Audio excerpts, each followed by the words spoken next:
Hi and welcome to day 17 of my Coach Drip blog and of Coach Drip in general. First of all, shout outs. I've got a shout out for Damien and Alex Edward and their son Harry in Canberra in Australia. Hi, how you doing there, guys? Also got a shout out for Nick, Donna, Carl and Helen. So, day 17. Yeah, Soho Socialites, again, maybe give us something new. Well, we liked it yesterday, not today. Something new would be good. Yeah, in the morning interview, because obviously, bearing in mind, this is after Jenna and Jodie had left, after the crew had knowingly messed up with our plans to have a final, you know, goodbye party. I didn't want to have an interview. If you saw that, I was there, but I didn't say anything while Paul was talking. I was sitting there, and then obviously they flashed back, and I wasn't there because I didn't want to do the interview. They were asking me questions. I didn't want to do it, so I got up. And I just left the room. So they had to obviously redo that again to obviously edit out the bits that I'd said, which was nothing. I'm going for a cigarette now. Goodbye. Oh, if anybody wants to know obviously about the champagne fiasco, champagne at breakfast, that was at this place that Brendan was talking about. Yeah, there was champagne there for breakfast. But we found out we had to pay for it, so we had to put it back. Which sucks. We thought it was just part of the buffet kit, but it wasn't, so we didn't get no champagne for breakfast. Yeah, so Carla and Ange are in the his ass. They're here. The great Carla and Ange. Yeah, great girls, and I'm glad that that they came onto the coach with us. So we went obviously to get to around near Zagreb. And up all these hills, all these missions. It took 6 hours, 6.5 hours actually, something like that. It was like the hills have eyes. It was so weird. People were just coming out of their houses and staring at you with like bloody knives and pinafores with blood on the front of it. And honestly, I mean, they must have been, now looking back on it, they must have been just, sticking a pig or killing some chickens, I don't know. But it just looked a bit weird. And then this weird fire truck, right? And I mean, it was like one of those weird toy ones that you would have, really tiny, kind of like a three-wheeler, came in front of the coach and just stopped in front of the coach, and we were like, what the hell? And then this tractor came up on the other side, and Paul got out. Paul, the bus driver, got out, and we thought, oh, he's gonna get killed. Shit, what are we gonna do? It was absolutely mental. It was the weirdest place to be, and there was so much green, so much green.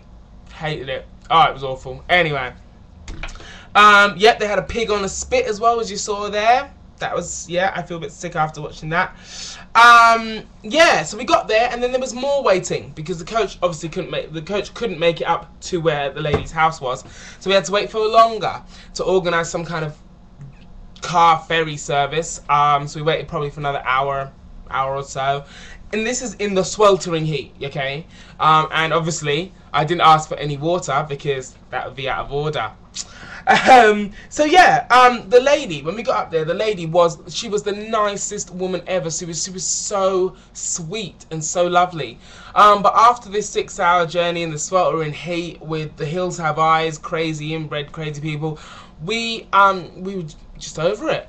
Paul, most of all, was completely over it. And he cracked a joke saying, because she was like, it's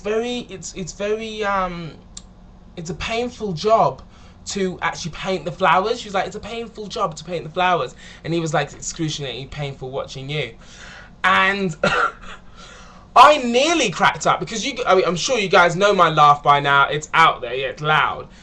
You didn't hear that laugh, no, because I held it in. Tam laughed, obviously, and Paul laughed. I didn't. And then got sent to the coach. Brendan is completely clueless, okay? I think he was just on this, I think it was kind of coming out, the falseness that he put up was kind of breaking down. So he sent me to the coach. One thing, this lady was so nice. We found out when the guys came back down, we found out that this wasp had landed in this sugar vodka solution that she'd made to kind of clean and sugar the flowers. That it landed in there. She got her some little pincers, she took its wings, put it on the side and went, I'll leave you there to dry out. Sorry, sorry you fell into my solution. I'll leave you there to dry it. How sweet is she? Looking after a wasp. Most people are like, ugh, and throw her away. But apparently she was sweet and she saved the wasp from alcohol poisoning. And let it dry out and then fly away. It was the sweetest thing. Now, Paul. Yeah, Paul the coach driver. His extra punishment by turning off the coach and leaving the air conditioning off was just what we were used to. That's how it done. Whether the coach is on or off, the air conditioning was non-existent, if not crap. So whatever lesson he was trying to teach us wasn't the greatest one. So there we go, Paul. Whatever. Yeah, the zoo. The zoo was quite cramped for the animals. The lion enclosure, a few of the other enclosures. We didn't. To begin with, I was like, oh, you know, a zoo. I love zoos. But then, as we saw more of it, we didn't like the way it was really cramped, etc., etc. And but yeah, we had an amazing day in total. Really, we saw this really weird, desiccated football ground, which was a very strange football ground, and we had lunch, which was very nice lunch. Lots of salad, lots of I think it was chicken. I think we had chicken, like escallop bits. It was really nice lunch. We had a really good time. Then we met, obviously, Lynn and Becky. Lynn is a teacher, or was a teacher, and yeah, she's very authoritative. You know, she's very, like, you know, iron fist kind of lady, but pleasant enough. We did the vote. We did the vote in a different hotel from what we stayed for the weekend, because this was a Saturday night that we did the last vote on what you just saw today. So we went to this hotel, this amazing hotel, that actually the Orient Express used to drop off and pick up passengers from there. That would be like the kind of waiting area before, you know, the Orient Express came along. Amazing hotel. And then we got driven to this other hotel, which was, you know, fair enough, it was alright. And we spent the weekend as a grab. We got everybody together. Becky came out, Carla and Ange, Matt, Paul, myself. We all got together and we went out clubbing. We went out to a bar, a club, which was actually really fun, really random. Tam got what he wanted as well, which was really fun, because he'd been wanting something for like 3.5 weeks and been desperate without it, getting nothing on this coach. So he got what he wanted inside this club. It was a gay club that we went to. I don't even remember the name of it. And then we also, on the Sunday, everything was dead. Like I woke up at like 9 or 10. Went out, yeah. Midday, everything was dead, because it's a very Catholic, very religious kind of country and city, so they don't actually do any work on that day. So we just wandered about the streets quite aimlessly, and there wasn't much to do. And one other thing I will say, which was quite unnerving, I was there, we were in that area for 3 days. In that whole 3 days, I only ever saw one other ethnic minority, and that was one Asian guy. One Asian guy. That was it. Me and one Asian guy.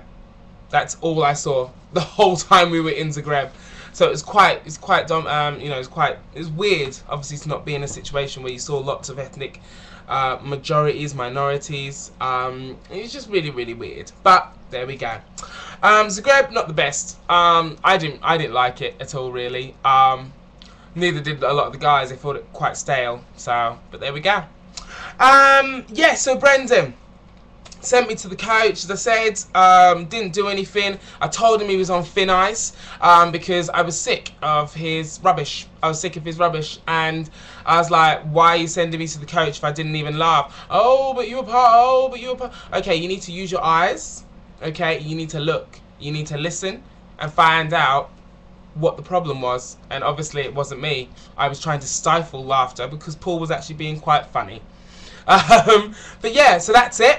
If anybody wants any shout outs, please contact me here on YouTube, on Facebook or on Twitter.